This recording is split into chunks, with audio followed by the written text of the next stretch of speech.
Herkese salam. Mənim videolarımı izləyib və mənə dəstək olanlar və ümumiyyətlə bu məsələlərin nə yerdə olduğunu öyrənmək istəyən insanlar ki var, onlar üçün qısa olaraq bunu çəkmək qərarına gəldim. Bilirsiniz də, ortada 13 illik saxtakarlıq var da, 13 illik. Mənim adıma açılan ikinci qrup və pensiya kompensasiyaların mənimsənilməsi və o 12 parmaq nədir adı, bağırsaq xorası var.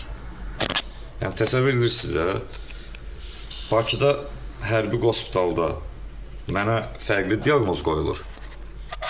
Amma ki 2008-dən sonra, növbəti bir ildən sonra Astaradakı hərbi seyrbaz həkimlər və onlara pulla ələ keçirən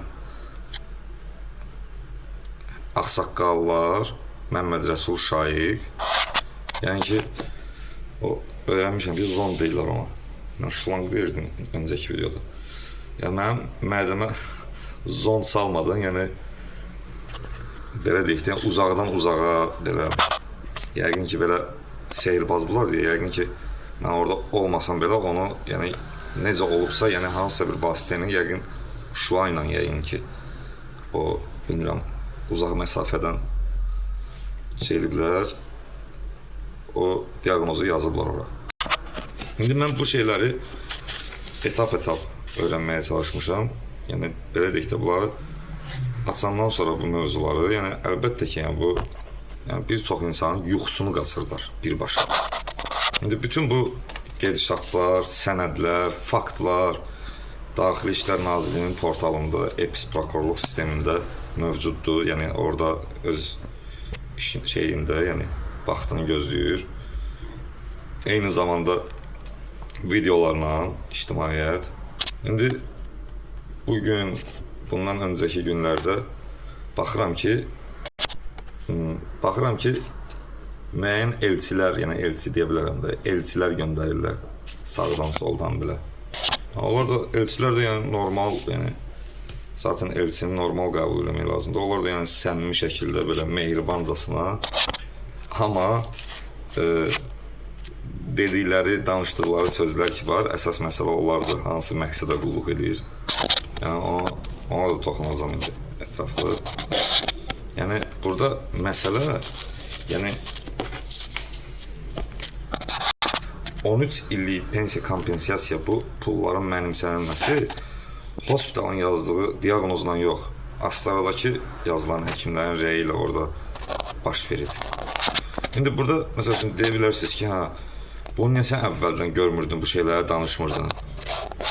Bunun səbəbini mən öncəki videolarda da təfərrüatlarıyla danışıram, indi toxunmaq istəyirəm. Çünki 2021-ci ildən etibarən, təxminən o illər idi, oxuduğum məlumatlara görə, dövlət araşdırma apardı, yoxlama apardı, saxta pensiya kompensasiyaları, yəni bu şeylər, yəni, dedi, yəni, mərkəzləşdirilmişdi, deyib, yəni ki, yəni deyirəm, bu mövzunu öncəki videoda daha təfərrüatlı danışıram. Deyib, yəni, kim xəstədirsə, gəlsin, yoxlayaq, görək xəstədir, yəni, problem yoxdur, gəlin, yoxlayaq. 12 barmaq. Yəni, dövlət yoxlamaya başlayanda bunlar elə bir dənə panikaya düşdülər ki, yəni bütün fikirləri, zikirləri ancaq olub ki, bu məsələni məndən gizlətmək, məni də o məsələdən gizlətmək, yəni bu olub. Yəni mən bu şeyi, bundan məlumatım olmasın. Onun üçün hər bir şey eliblər. Yəni mənim üçün o qədər 1000 dənə, 100 dənə problem yaratmışdınız. Mənim o vaxtında bu şeyləri araşdırmağa nə mənim taqətim var idi, nə halım var idi, nə vaxtım var idi. Zaten bunların olması üçün də lazım olanları eləmişsiniz. Yəni təsəvvür edin ki, 20 dənə adam yığışıb, məndən, yəni bir adamdan bir sir var, onu gizlətməyə çalışırlar. Mən də yəni kitab kimiyəm. Kitab kimi, elə bil ki, əllərindəyəm, oxuyurlar axı mən həm də. Vərəqini çevirirlər o tərəfə, bu tərəfə, hara istirlər, fırladırlar, cellər, örtürlər, açırlar. sağa, sola, yəni istədikləri formada vərəqləri fırlayırlar da o tərəfdə. İndi o kitabın sonuna yaxınlaşırıq. İndi o elçi məsələsini davam eləmək istəyirəm. Yəni məlum ağsaqqalların vasitəsilə, hər hansı bir vasitələrlə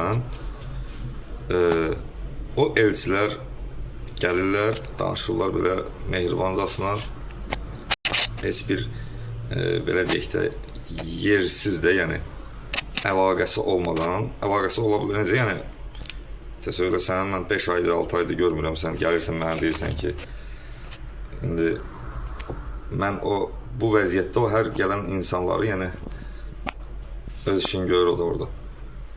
Mən davranışlarını ölçürəm, mən bilirəm kim nə üçün nə deyir, nə söz deyir, nəyə nə üçün deyir, nəyə xidmət edir o.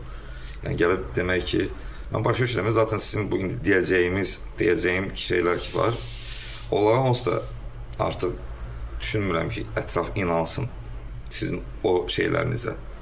Onun ki, barmaqdan tutmuş digərlərinə kimi, hətta bunlara kimi. İndi dəyərli elçilər, yəni mən o elçilərə hörmətlə yanaşıram.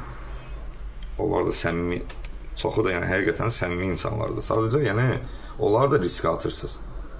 Hər şey kamera altındadır. Yəni mən uzun illərdir, aylardır artıq hər şeyi görüntü olaraq qeydə alıram.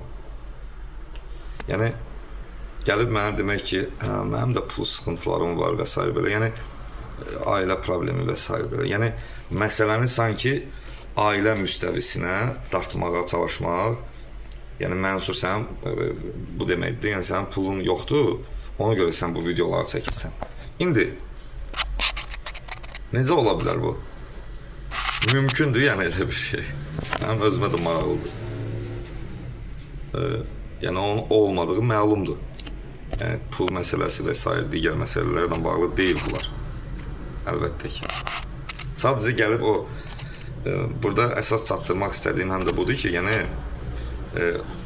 mənim əslində o elçilərə yazdığım gəlir. Yəni onları bu işlərə adət eləməyin də. Yəni bir gün iş böyüyər, ola bilər də, yəni iş böyüsün, yüksək səviyyədə, yəni ki, o şeylər olsun, ola bilər. Bu insanlar da riskə girir axı orada. Bəs onlar da qeyd edir axı. Yəni mən üçün fərqi yoxdur, lap 100 dənə adam göndərim. Gəlsinlər, danışsınlar, problem yoxdur mən üçün. Amma onları mən fikirləşirəm də, yəni mən onları fikirləşirəm ki, yəni onları qarışdırmayın bu mövzulara. Qohumları falan kifayət qədər yəni qarışdırmışsınız zaten. Yəni hansısa bir formada mənə gəlib onların ağzı ilə nağıl danışmayın. Yəni fakt ortada, sizin öz cinayətiniz var, öz cinayətlərinizə qohumlara alət eləməyin. Onlara bu işlərə qarışdırmayın. O elçi qardaşları və s. fərqi yoxdur yəni. Yəni deməyim yekun olaraq odur ki, mənim iş yerimdə o elçilərinizi göndərib onlara bu işlərə alət eləməyin. Onlar həqiqətən də yəni risk daşıyır orada. Mən bunu açıq aydın deyirəm. Sonra mənə kimsə deməsin ki, sən nəsə, nə işiniz var, nə sözünüz var, hüquqi müstəvidə gedin, danışın, deyin sözünüzü, açıq aşkar. Gedin deyin, 12 barmaq, nəysə. Çatdırmaq istədiyim bunları idi. Bir də xahiş edirəm məni izləyən insanlardan, mənim çəkdiyim videoları imkan varsa paylaşın, minnətdarım.